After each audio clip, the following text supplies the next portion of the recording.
الله الرحمن الرحيم. اللهم صل على سيدنا وحبيبنا ومولانا محمد بن عبد الله وآله وأصحابه ومن تبعه إلى يوم القيامة. Puji syukur kehadirat Allah Subhanahu wa taala yang masih memberikan kita umur panjang. Semoga kita selalu sehat dan selalu dalam ridha-Nya Allah Subhanahu wa taala. Kita lanjutkan diskusi kita pada hari ini. Insya-Allah kita coba diskusikan tentang ikhlas. Dan ini kami pribadi sering ditanyakan apa sebenarnya ikhlas.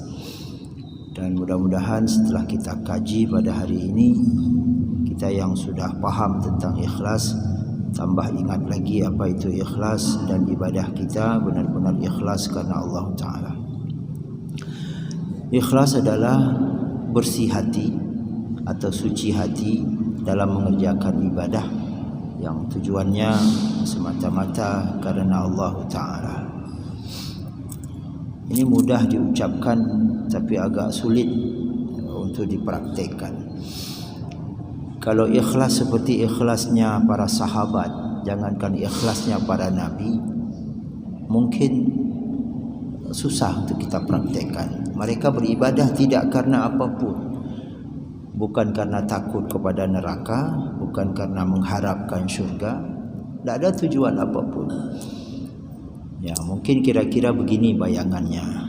Kita makan begitu lapar, ambil piring, taruh nasi, makan. Mungkin tak ada tujuan supaya kenyang.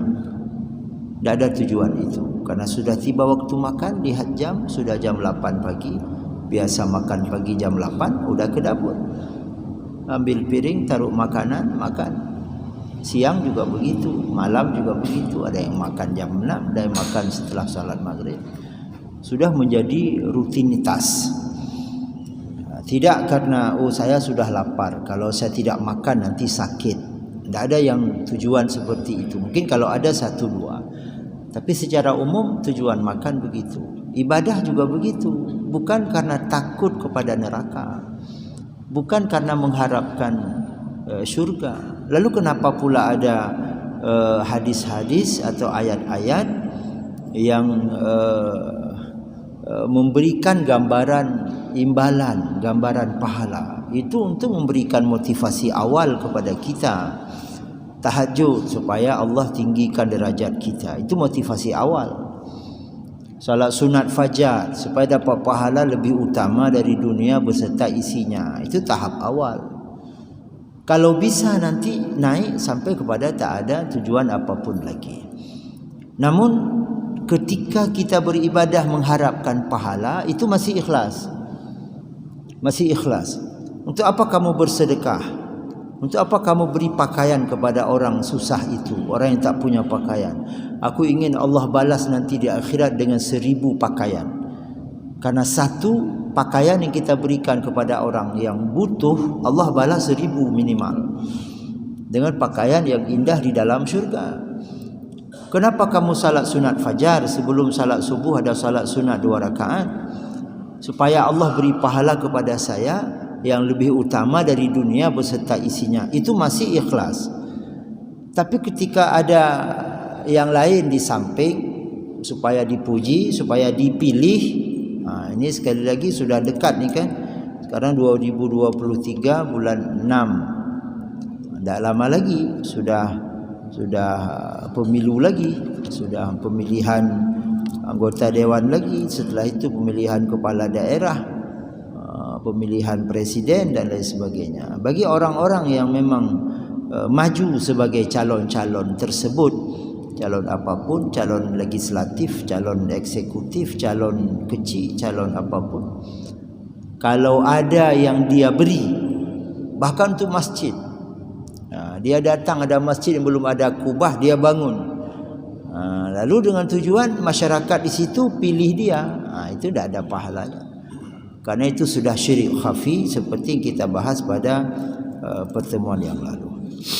Maka orang-orang yang beribadah supaya dia dipuji orang, atau karena dia takut dari dicela oleh orang lain, atau karena mengharapkan suatu bayaran seperti yang dipraktikkan oleh sebahagian orang, maka ibadahnya tidak ikhlas karena Allah dan tidak berfaedah sama sekali.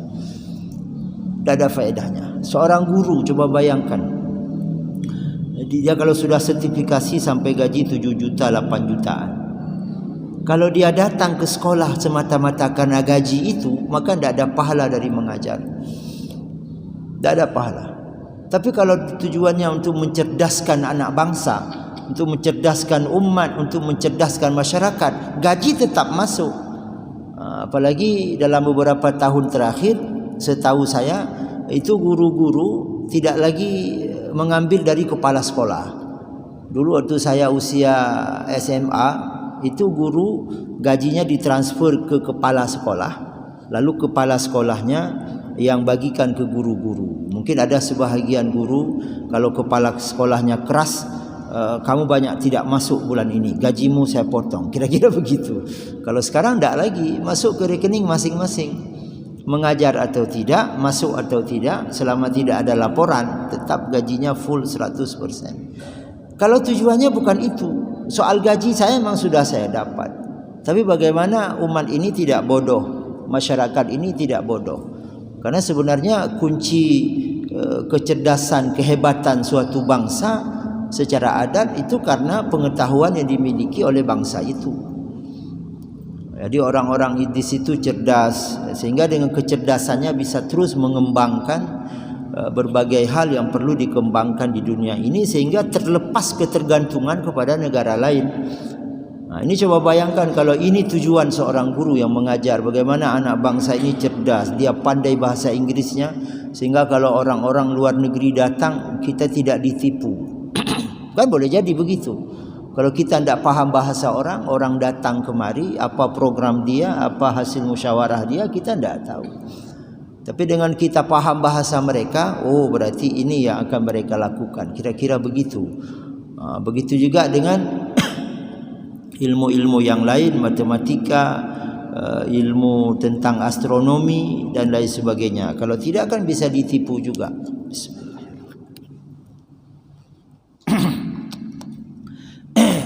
Kemarin bulan yang lalu ya, ketika gerhana apa namanya, Mumbai ya, yang gerhana baru-baru ini 20 hari yang lalu, itu kan sudah diketahui sebelumnya, sudah diumumkan bahkan akan terjadi gerhana pada hari ini, tanggal sekian, jam sekian, sekian menit, sekian detik, dari jam sekian sampai berakhir di jam sekian, sekian menit, sekian detik dan lain sebagainya.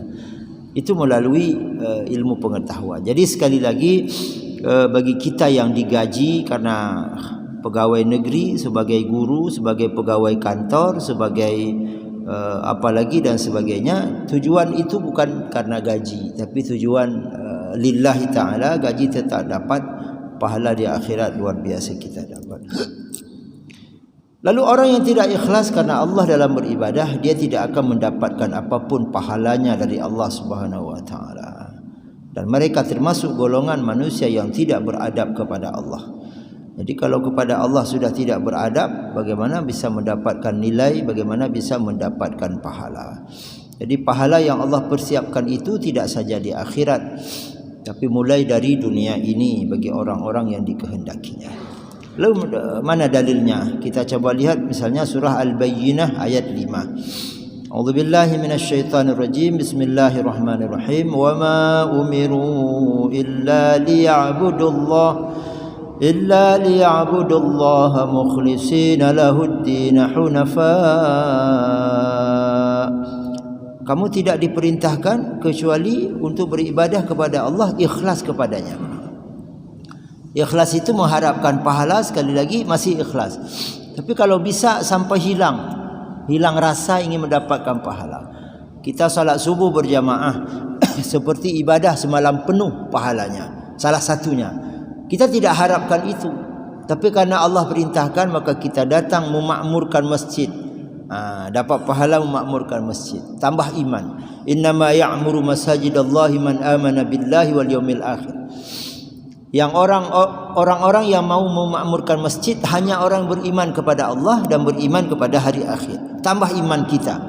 Datang ke masjid untuk salat subuh, zuhur, asar dan seterusnya, untuk memakmurkan masjid, dapat kekuatan iman. Tambah iman. Tidak ada tujuan pahala. Tujuan supaya masjid ini menjadi makmur. Karena sekali lagi Allah tidak tanya nanti di akhirat, masjid di kampungmu indah atau tidak, tiangnya ada berapa, catnya berapa harganya, pernak-perniknya, ukiran-ukirannya, kaligrafinya ada berapa. Tidak itu ditanya. Tapi yang ditanya makmur tidak.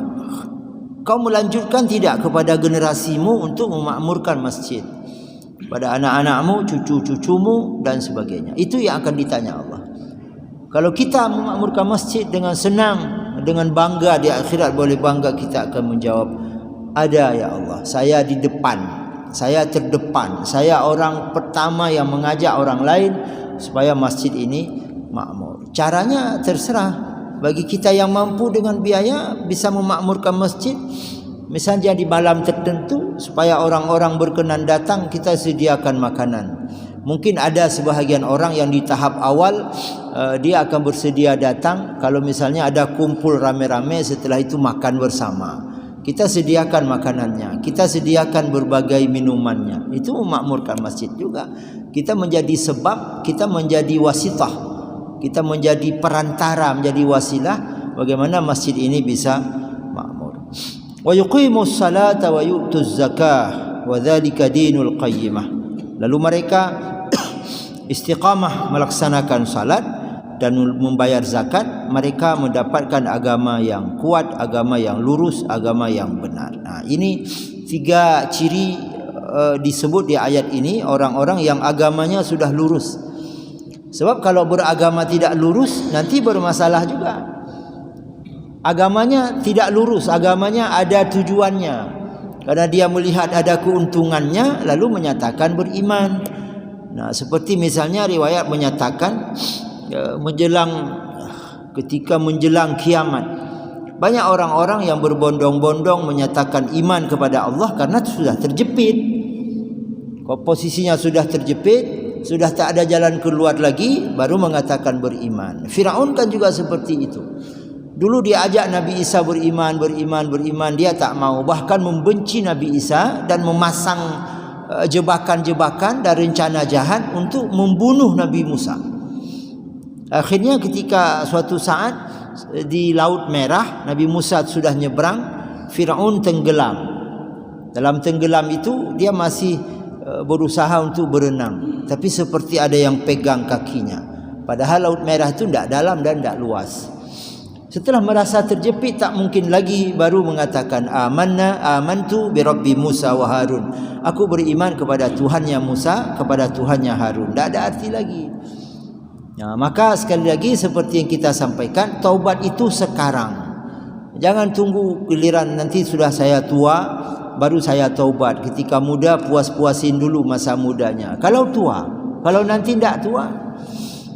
Nah, ini tugas kita para jamaah sekalian, kita beri pemahaman kepada generasi kita bahwa salah satunya usia itu tak akan tua. Jadi tidak mesti tua, tidak pasti akan masuki hari tua. Bisa mati di waktu muda. Jadi ada 3 ayat tadi, ada 3 hal dalam ayat ini tentang orang-orang yang agamanya lurus. Pertama, orang ikhlas. Yang kedua, salatnya kontinu, istiqamah. Yang ketiga, zakat, dia akan lunasi zakat, tidak sembunyi-sembunyi dari zakat. Saya rasa orang yang dagang, kalau dia tak mau bayar zakat, mudah sekali bagi yang tidak beriman. Kan kita tidak masuk ke toko mereka, berapa jumlah barangnya, berapa modalnya, mereka sendiri yang tahu. Tapi mereka dengan keikhlasannya membayar zakat sebagai kewajiban mereka, berarti agama mereka sudah lurus. Kita lihat lagi surah Al-Mu'minun ayat 14. Fada'ullaha mukhlishina lahuddin walau karihal kafirun. Serulah Allah, berdoalah kepada Allah, memintalah kepada Allah dengan mengikhlaskan agama kepadanya walaupun orang-orang kafir tidak suka kepadamu. Jadi mungkin ada ajaran agama ini yang membuat orang-orang kafir tidak senang, tapi kita harus tetap istiqamah. Mungkin mereka tidak senang dengan berlakunya syariat Allah sehingga mereka ganggu dengan berbagai upaya secara sistematis, secara terstruktur. Kita tetap jalan. Nah, mungkin kita pernah mendengar juga ketika Aceh diberi izin untuk menerapkan syariat Islam, ada orang-orang tertentu yang tidak suka. Mungkin karena mereka bayangkan syariat Islam itu potong tangan, syariat Islam itu rajam. Padahal intinya syariat Islam ini untuk menjaga kemaslahatan, untuk menjaga kehormatan manusia. Itu salah satu tujuannya dan itu yang paling utama. Coba bayangkan ketika Islam mengatur bagaimana aurat. Aurat kita laki-laki, aurat kaum perempuan. Itu kan untuk menjaga kehormatan. Coba bayangkan misalnya, maaf, saya punya istri. Istri saya, maaf, saya sebagai suaminya halal bagi saya melihat auratnya. Lalu ketika dia keluar rumah dengan menggunakan celana pendek, naudzubillah, dengan menggunakan baju yang sangat sehingga bahagian-bahagian tubuhnya bisa ditatap oleh orang lain, mana lagi kehormatannya, mana lagi harga dirinya. Inilah tujuan Islam, supaya aurat itu ditutup, supaya ada harganya, ada batasnya. Kita tidak seperti hewan, tidak seperti ayam. Kalau ada ayam, satu ayam betina, ada 10 ayam jantan, 10-nya itu bisa kawin dengan ayam betina itu. Itu hewan. Kita manusia bukan hewan. Ketika misalnya Islam melarang korupsi, melarang manusia mengambil hak orang lain. Ya, walaupun sekarang ya mungkin kita banyak mendengar banyak oknum Islam juga, banyak oknum Muslim juga yang korupsi di semua tingkatan.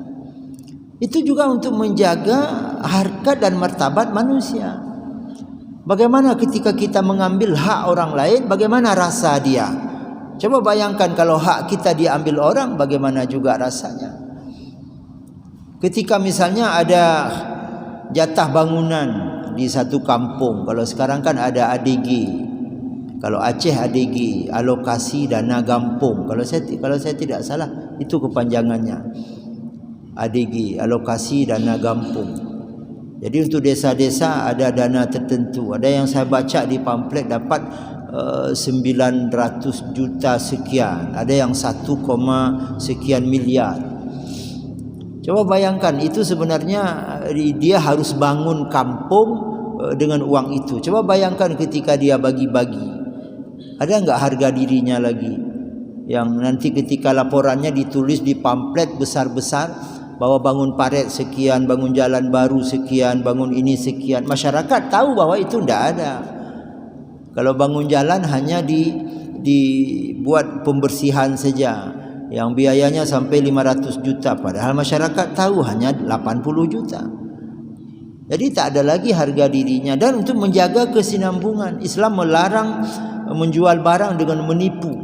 Islam melarang menjual barang dengan menaikkan harga ketika barang itu sudah tidak ada di orang lain. Itu semua untuk menjaga kesinambungan dan keharmonisan antara satu dengan yang lain.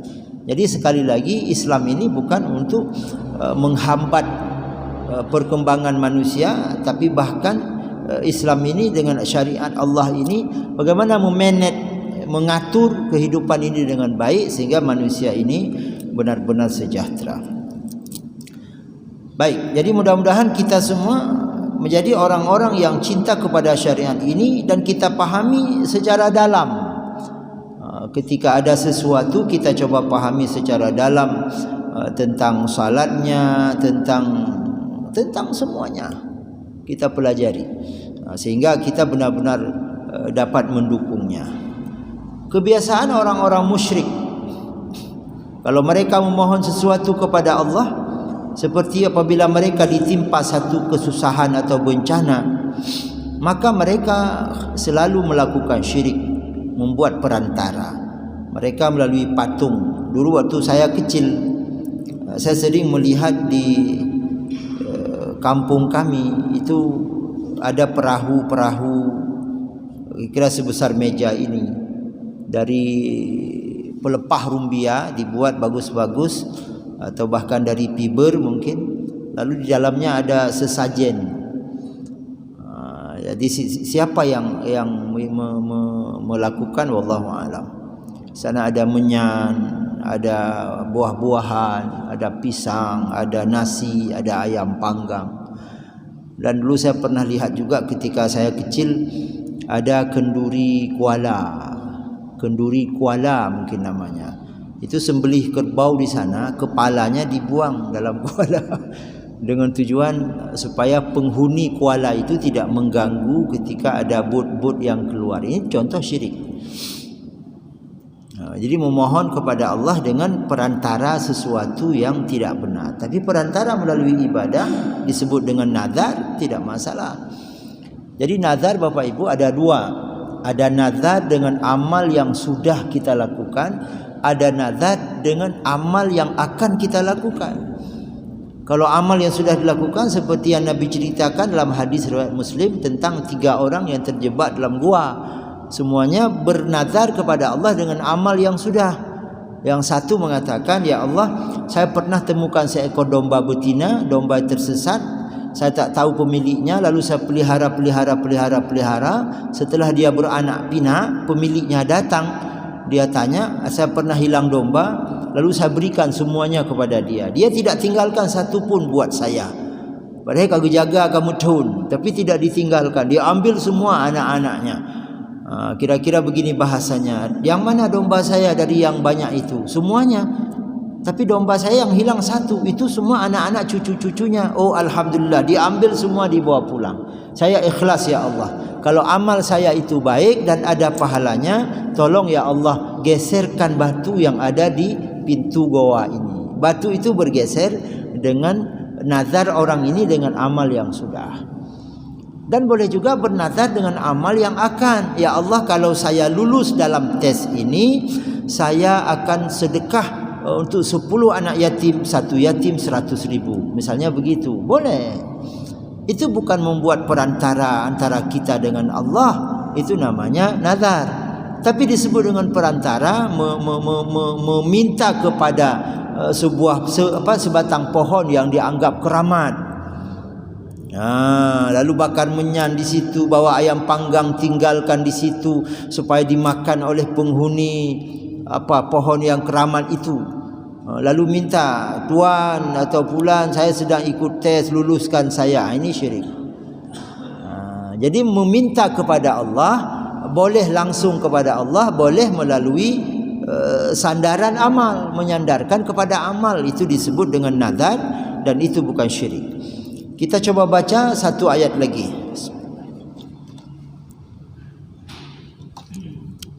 Surah Az-Zumar ayat 2 sampai 3. Inna anzalna ilaikal kitaba bil haqq fa'budillaha mukhlishan lahuddin. Sesungguhnya kami telah turunkan Al-Quran yang penuh kebenaran, yang mengandung kebenaran di dalamnya. Karena itu sembahlah Allah ikhlaskan agama semata-mata hanya kepadanya. Jadi banyak ayat nanti yang memerintahkan ikhlas. Kenapa banyak ayat? Mungkin karena ikhlas ini berat. Dan mungkin juga banyak umat pada saat ayat ini diturunkan tidak ikhlas.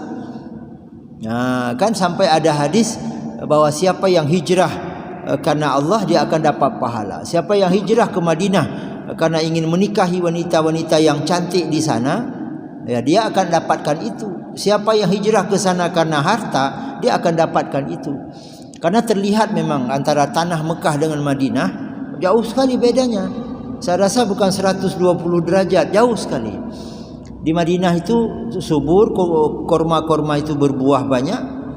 Kalau di Mekah, kalaupun ada korma yang berbuah itu hanya sedikit saja. Berbeda sekali. Jadi ketika hijrah ke Madinah, tujuan orang macam-macam pada saat itu yang Rasulullah tahu, sampai keluarlah hadis itu supaya orang-orang ikhlas. Ala lillahi dinul khalis. Ketahuilah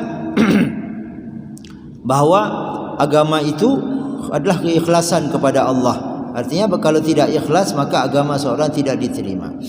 Walladzina takhadhu min dunihi awliya'a ma na'buduhum illa liyuqarribuna ila Allahi zulfa innallaha yahkumu bainahum fima hum fihi yakhtalifun.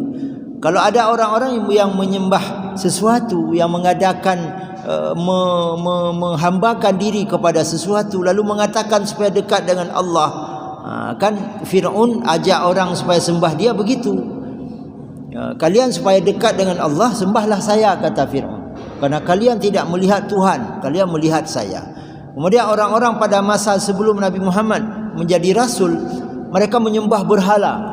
Di dalam Kaabah itu banyak sekali berhala, besar-besar berhala. Di luarnya juga dipasang berhala. Jika ditanya kenapa kalian menyembah patung, kami tidak menyembah patung, tapi supaya kami dekat dengan Allah, maka ini yang bisa kami lihat, melalui ini kami akan dekat dengan Allah. Nah, itu yang harus diberantas. Nah, sekarang ada sistem modern, ada ala modern. Kami sampai sekarang masih menerima telpon, masih menerima pertanyaan juga dari umat tentang sakit. Ada yang sakit cacar. Sakit cacar, mukanya penuh dengan cacar, tangannya bercacar yang tidak ada di kaki. Dia minta, mungkin dia menganggap kami yang sudah pimpin pesantren ini banyak ilmu di bidang itu. Dia minta jampi-jampi, kalau bahasa kita, untuk menangkal penyakit yang sudah diguna-gunai orang. Sakitnya itu karena disakitkan oleh orang, Masya Allah. Ini kondisi umat seperti ini sekarang. Ada yang pasang menyan sebesar ini, dipasangkan tali 5 warna, ikat di pinggangnya dengan tujuan supaya tidak sakit. Nah, itu sebagai anti sakit. Jadi kalau ada orang nanti buat dia sakit, dia tidak akan sakit ditolak oleh menyan itu. Na'udzubillah. Itu ala modern. Itu syirik yang sangat modern. Nah, kita perlu berhati-hati saudaraku sekalian. Nabi Ibrahim mengingatkan kita, wa idza maridtu fahuwa yashfin. Kalau aku sakit, yang sembuhkan Allah, berarti sakit itu dari Allah.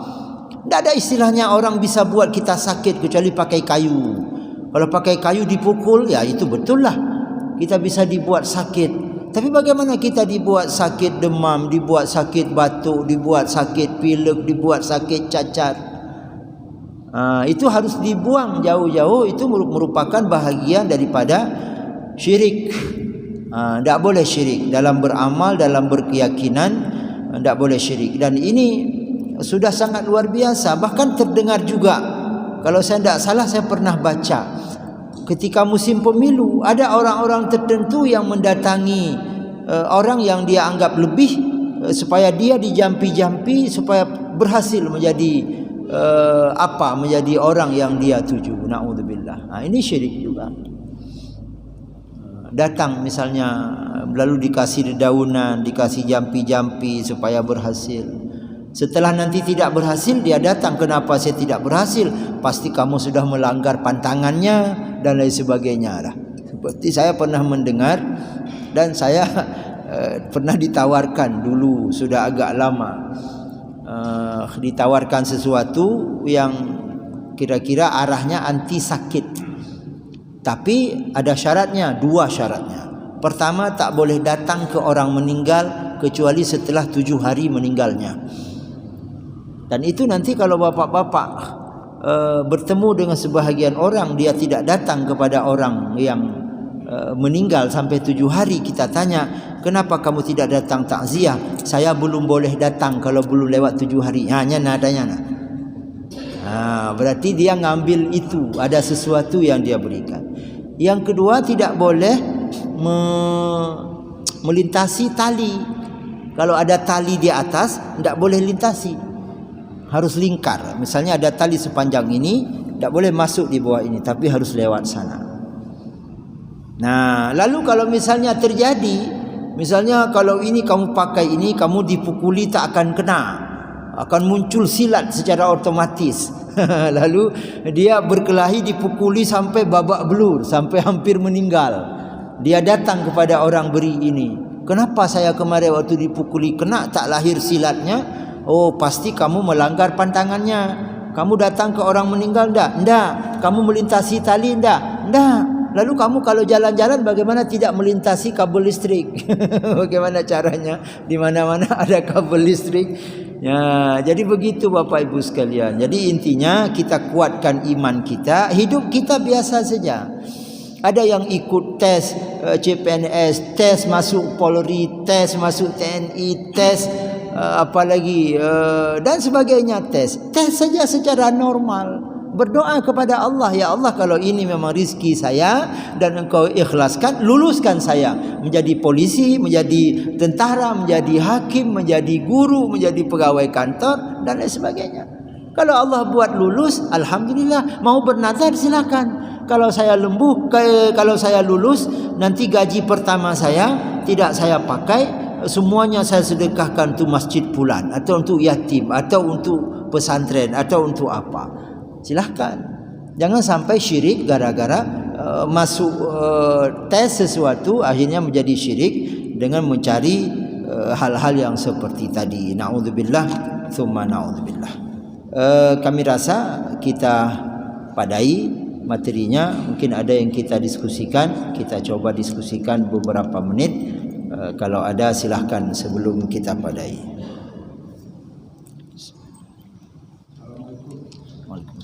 Silakan. Arti takwa. Baik.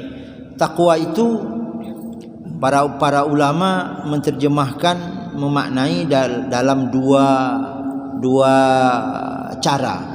Satu sifatnya umum, yang satu lagi melalui cirinya. Kalau secara umum imtithalu awamirillahi azza wajal wa ijtinabu nawahi, melaksanakan semua yang Allah perintahkan dan menjauhi semua larangannya. Itu takwa. Kita salat, kita puasa, kita haji, kita zakat, berbakti kepada orang tua, berbuat baik kepada yatim, berbuat baik kepada kerabat dan sebagainya dan sebagainya. Tidak korupsi, tidak zina, tidak mencuri, tidak membunuh, tidak menipu dan sebagainya, semua dilarang. Itu sudah takwa. Tapi kalau dia rajin ke masjid tapi maksiatnya jalan terus, itu berarti takwanya kecil, atau ada sebahagian, ada setengah. Ada yang melihat melalui tandanya. Orang takwa itu tawadhu, tidak sombong. Orang takwa itu qanaah, artinya selalu merasa puas apapun yang Allah berikan kepadanya, tidak merasa kurang. Kemudian orang takwa itu wara, selalu menjaga agar tidak ada peluang dosa. Kalau misalnya kita di rumah ada pembantu, istri kita pergi belanja, kita keluar juga. Keluar duduk di warung menunggu istri pulang. Untuk apa? Untuk menutupi kesempatan dosa. Karena iblis pandai sekali dia, syaitan pandai sekali dia. Kalau kita berdua di rumah sama pembantu, istri keluar belanja 1 jam 2 jam, boleh jadi syaitan memoles wajah si pembantu ini nampak cantik sekali, badannya bagus sekali. Begitu juga sebaliknya, si perempuan ini bisa saja dipoles wajah si laki-laki ini nampak ganteng sekali, badannya bagus sekali, sehingga mereka tergoda. Terjadilah hal-hal yang dilarang dalam agama. Orang warak itu keluar. Ketika dia masuk kantor, kalau seharusnya masuk jam 7.30, dia 7.28 sudah masuk untuk jaga. Kalau pulang jam 5, dia 5:02 baru pulang. Kira-kira begitu. Dia diamanahkan uang, dia pisah-pisahkan amplopnya, dia pisah-pisahkan tempatnya. Ini uang ini uang ini, ini uang ini. Itu wara, contoh wara. Kita bawa kereta, lalu diminta tumpang, minta tumpangan. Ada ibu-ibu stop kita, ada gadis stop kita minta tumpangan. Kita sama kereta, lalu bang bisa nggak tumpangin saya mau ke sini, saya tak punya uang. Oh sebentar ya, ini kebetulan ada uang sedikit, tolong panggil Grab saja. Itu wara. Karena nanti kalau kamu duduk dengan saya, tiba-tiba saya rem mendadak, tubuhmu misalnya maju ke depan, itu dalam hatinya nanti bisa berbuat dosa. Kira-kira begitulah wara. Kemudian yang keempat, orang bertakwa itu yakin terhadap semua yang sudah Allah dan Rasul sampaikan, terhadap siksa kubur. Kita bagi orang yang sudah bertakwa, melihat orang dimasukkan dalam kuburan, bukan tubuhnya yang terlihat, tapi yang kita lihat bagaimana masa depan dia di alam kubur. Kalau dia punya amal, dia senang. Kalau dia tak punya amal yang cukup, banyak dosa, dia menderita di sana. Itulah orang bertakwa. InsyaAllah begitu Bapak. Baik Bapak Ibu sekalian, untuk subuh ini kita padai, mungkin sudah 40 menit lebih kurang. Kami mohon maaf atas segala kejanggalan dan kekurangan, semoga ada manfaatnya. Wassalamualaikum warahmatullahi wabarakatuh.